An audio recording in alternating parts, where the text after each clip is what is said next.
2, 3,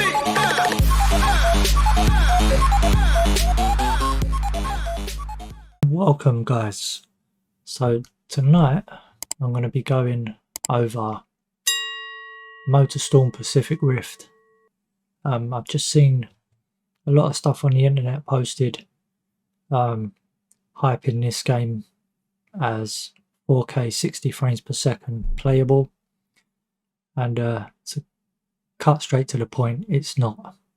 The game is perfectly playable, however not at 60 frames per second, and I'll tell you why shortly.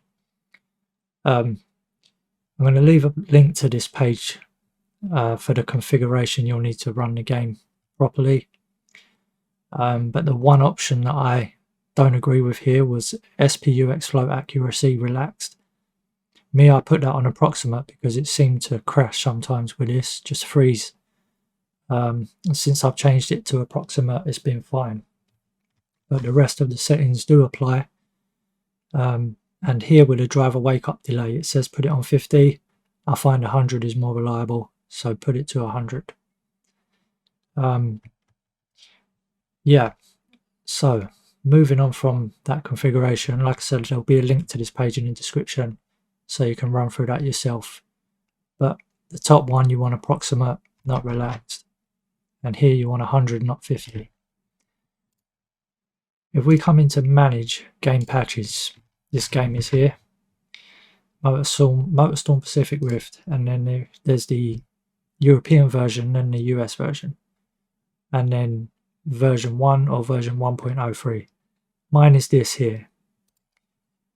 So the two options you want to enable are disable dynamic resolution scaling and disable motion blur, because with them enabled, you get graphic glitches that make the game almost completely unplayable. For example, if you leave motion blur enabled, you'll get mud squirt up on the screen sometimes that just doesn't disappear, and it takes up half the screen, so you can't see where you're going.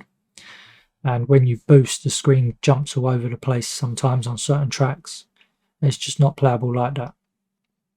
Now the 60 frames per second and variable frames per second, I think you can actually go over 60 using that. Yes, it's nice and smooth and it makes the game run, you know, buttery smooth, whatever.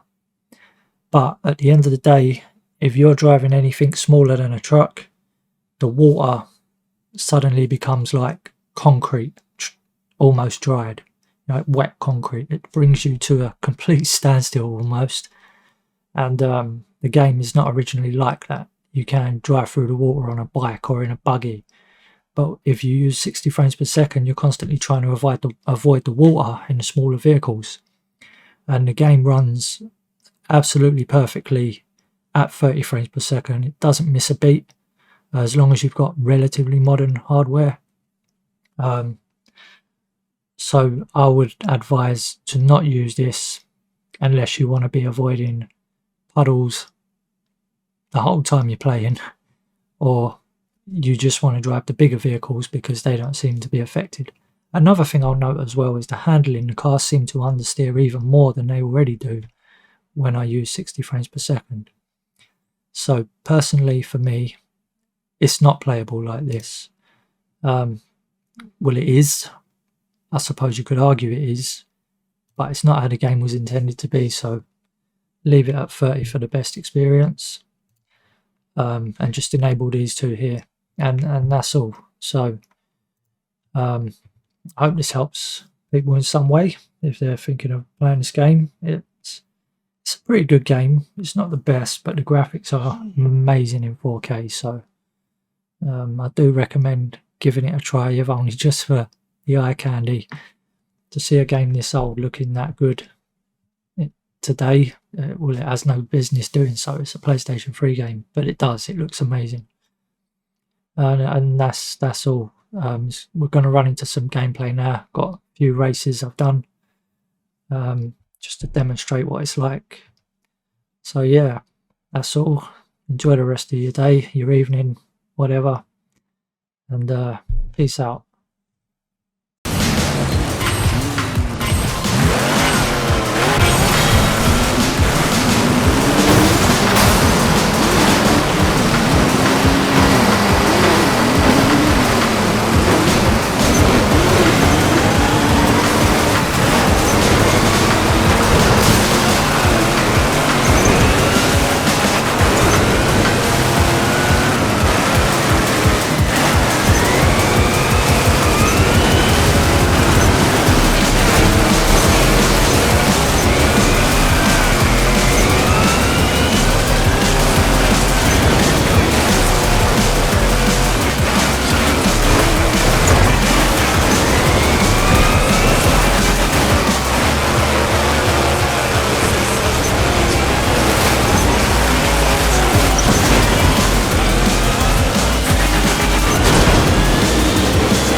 My next work first just joined.